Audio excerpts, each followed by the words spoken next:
Hi, welcome to my home. My name is Kathy, and in today's video, I'm going to be canning up tomato sauce. Now, I started these tomatoes 2 days ago.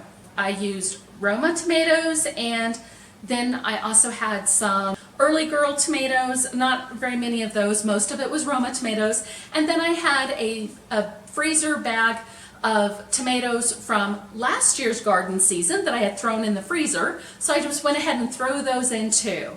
I put all of the tomatoes in my slow cooker, set it on low, and let it cook for 2 days. I didn't peel them or seed them, nothing. I just cut them up and threw them in my slow cooker. So today I'm going to show you how I mix it all up and get it in the canner so that I have fresh tomato sauce on my pantry shelf.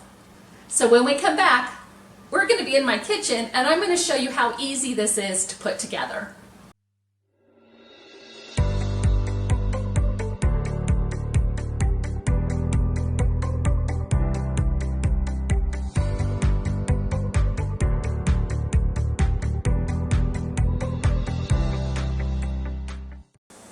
Okay, so my tomatoes have been cooking down in the slow cooker on low for 2 days.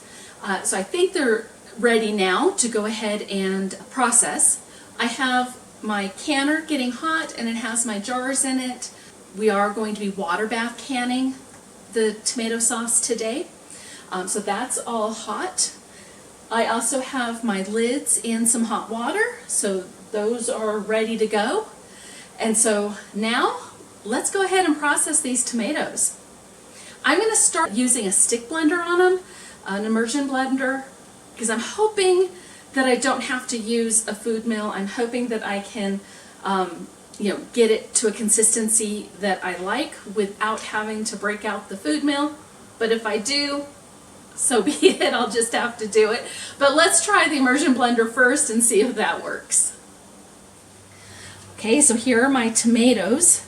Let's give this immersion blender a try.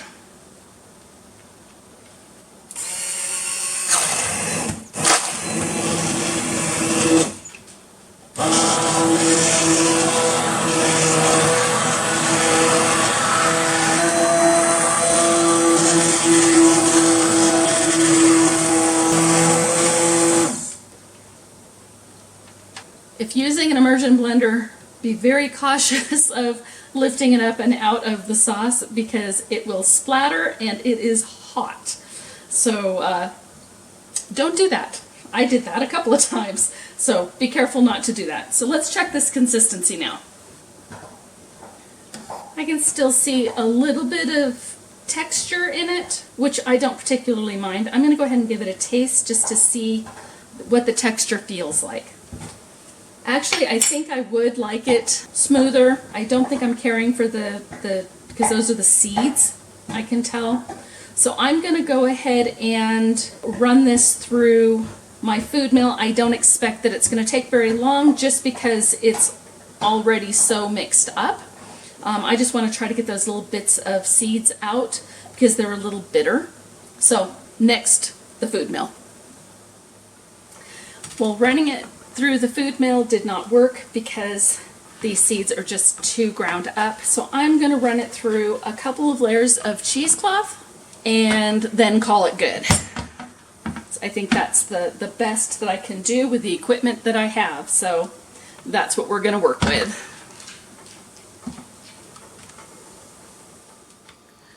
Okay, I'm happy with the consistency of my tomato sauce now. So now it's time to get this all jarred up.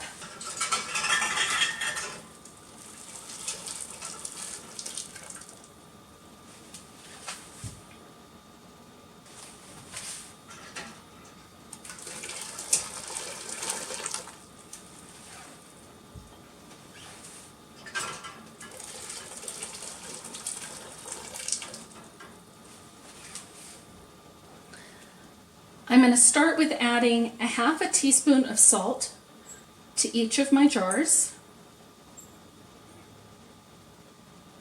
This is just regular table salt with no iodine. And to this, I'm going to add a tablespoon of lemon juice.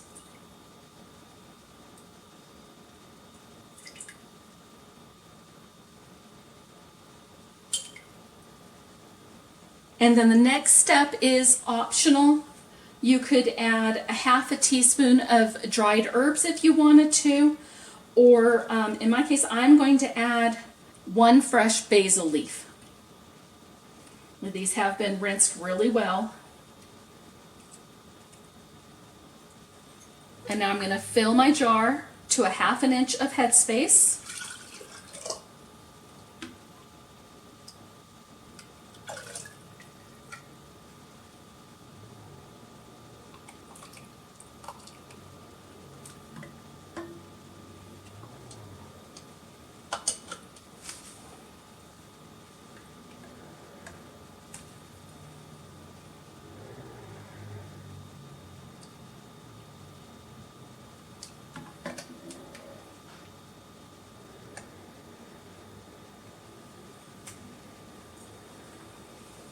I'm going to wipe my rim.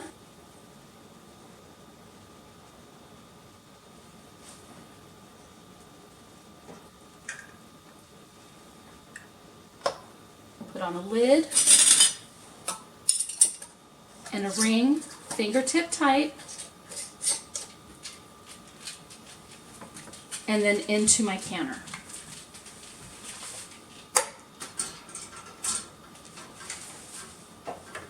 Next one, we're going to do the same. I'm just going to fill my jar to a 1/2 inch of headspace.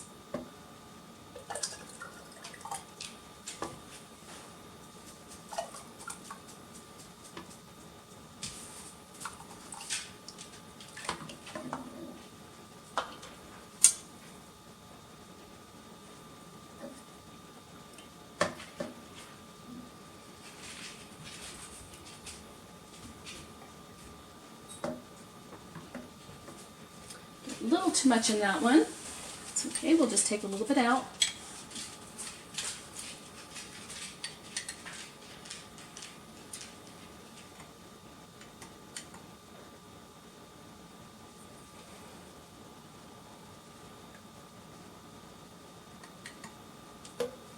Perfect. Wipe my rim. Wiping your rim is very important because you don't want to have any food particles on the rim of your jar, because that would certainly compromise your seal. And it also gives you a chance to feel the rim of your jar to make sure there aren't any nicks that could also hamper your seal.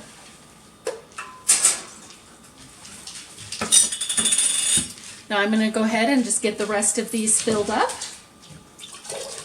and bring you back when I'm all done. Okay, I got 4 3/4 of a pint out of that batch. So what I'm going to do is I'm going to go ahead and process the 4 full pints, and then this one I'll put in the refrigerator and just use it within the next few days. I'll do a recipe that calls for some tomato sauce, and that's where I'll use that. So these other 4 pints, I'm going to go ahead and bring the water up to a boil.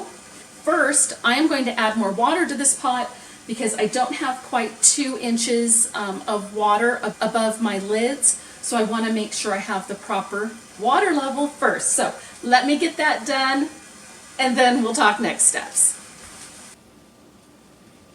Okay, now that I have the proper water level above my jars, I'm going to go ahead and bring this up to a boil, and then I'm going to process these for 45 minutes. The book that I'm following is the Ball Complete Guide of Canning. The processing time in the book is 35 minutes, but because my altitude is between 3,000 and 6,000 feet, I'll be processing for an additional 10 minutes, so that makes it 45 minutes. So I'll process this for 45 minutes with the lid on. Once it's done processing, I'll turn off the heat, I'll remove the lid, let it sit for 10 minutes, and then I'll bring my jars out of the canner. Now, one thing I do want to mention is adding the salt in this recipe is optional, the same as I added the fresh basil. So adding herbs, any type of herbs, whether it be dry or fresh, that's also optional. The lemon juice, however, is not optional. You'll need to use either lemon juice or a citric acid. I use lemon juice, so I put in a tablespoon of lemon juice because these are pints. If I was doing quarts, I would have put in 2 tablespoons of lemon juice. And with the citric acid, if for the pints, you'd put in 1/4 teaspoon. And if you're doing quarts, it would be 1/2 teaspoon. And with the lemon juice, if you're using lemon juice, you don't want to use fresh lemons. You want to make sure you're using a commercial store-bought lemon juice, just because it has a consistent acid level, whereas fresh lemons, you don't have a consistent level, and so it's kind of, I don't know, you're throwing, you're rolling the dice on that one, on whether or not you're going to have the proper acidic level in order to water bath can. Now, if you were pressure canning it, you wouldn't need to be concerned with that, but this can be water bath canned as long as you add a little bit of lemon juice. Not a problem. So that's what we're doing today. Anyways, I will go ahead and bring you back once this is done processing, and I'll show you the final product, and I'll let you know if we had any siphoning and if all my jars sealed. Okay, the jars have finished processing. I removed the lid. I've let it sit for 10 minutes, and now it's time to get the jars out of the canner.